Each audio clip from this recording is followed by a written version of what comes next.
Ms. Lee. Thank you, Madam Secretary. First, let me just say you truly have the weight of the world on your shoulders, but it is not weighing you down one bit. You're doing a wonderful job. And I am convinced, I really believe the world's going to be a safer place because of your leadership. So thank you very much. Regarding the supplemental, I have quite naturally a serious concern that the military quest is $75 billion. And, of course, the diplomacy and the diplomatic and the development request is about $7 billion. And many believe that there is no military solution in Afghanistan, but the supplemental, in terms of its balance, certainly doesn't reflect that reality. I was concerned when the Congress authorized the use of force in Afghanistan in 2001 that we were given a blank check that provided for an open-ended military presence and a use of force in Afghanistan. And I couldn't support that, and I still see this happening, and I'm not so sure. I'm not sure where this all ends. Having said that, let me ask you a couple questions. Just first with regard to the Status of Forces Agreement. I know when you were in the Senate and Senator Obama was in the Senate, you authored a Status of Forces Agreement. I have a bill here very similar. What is the status of this now, now that the administration is looking at this? I believe under the previous Status of Forces Agreement, does that still hold? Are you referencing Iraq or Afghanistan? Iraq. Iraq. Yes. And then do you intend to look at one as it relates to Afghanistan, or have you really thought about that? Congresswoman, the Status of Forces Agreement in in Iraq has been agreed to by the Obama administration. There is a definite deadline, as you know, for the removal of combat troops. That is underway. There is not a comparable agreement vis-a-vis Afghanistan. And you're not contemplating one? That hasn't been part of any discussion. Okay. With regard to the global HIV/AIDS efforts, the Global Fund, as you know, and some of the numbers are really significant in terms of the results. We've put over 2 million people on AIDS treatment, 5 million have been treated for TB, and 70 million bed nets distributed to prevent malaria.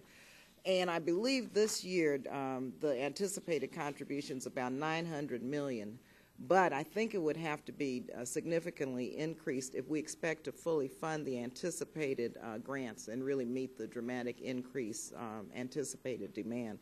So I'm not sure about the level of commitment that we can, or request from the administration on this, and should it be, or will you see a dramatic need to increase it for 2010? Finally, let me just mention this issue that Congresswoman Lloyd, we went to, I believe we were in Morocco, Ghana, Liberia, and Kenya, and Uganda last year. During this trip, we went from location to location, and I pointed out then, and I'm still concerned about this, the lack of minority personnel and minority contractors providing contractual work services as it relates to USAID. And so I'm still looking for some answers. Again, this goes back prior to this administration as to the policies with regard to the utilization of minority and women-owned businesses. In my prior life, I actually was a business person, and I tried over and over and over again, probably for 11 years, to do business with the State Department. Never could break through USAID as an 8A contractor. So I'm wondering, have you had a chance to look at that and diversity in the workforce and all of the issues around diversity? And again, thank you so much for your leadership. Well, you're welcome. Let me just say on PEPFAR and the Global AIDS, Malaria, and TB Fund, our budget will come up, and I look forward to discussing the reasons behind our request.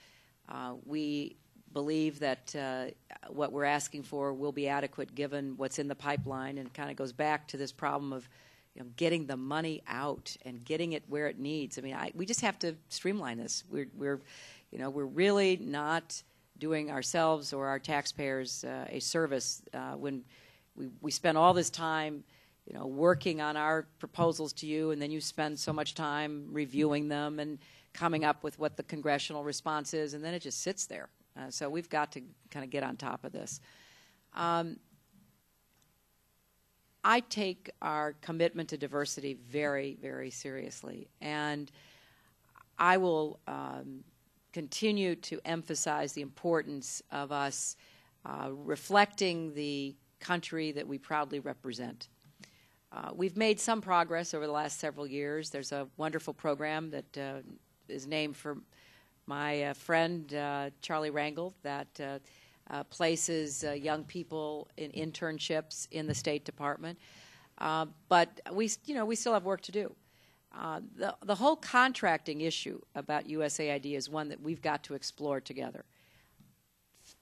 I mean, it's estimated that 50 cents on the dollar never gets even into the program because it goes into contracting-related costs. And some have said, and I repeated it at my confirmation hearing, USAID has been turned into a contracting agency. So I would like to bring more of the services and the expertise inside USAID. But in any event, I will certainly assure you of my and the Department and the USAID agency's commitment to diversity and hiring and contracting and find the very best people we can find. Thank you. Madam Secretary, as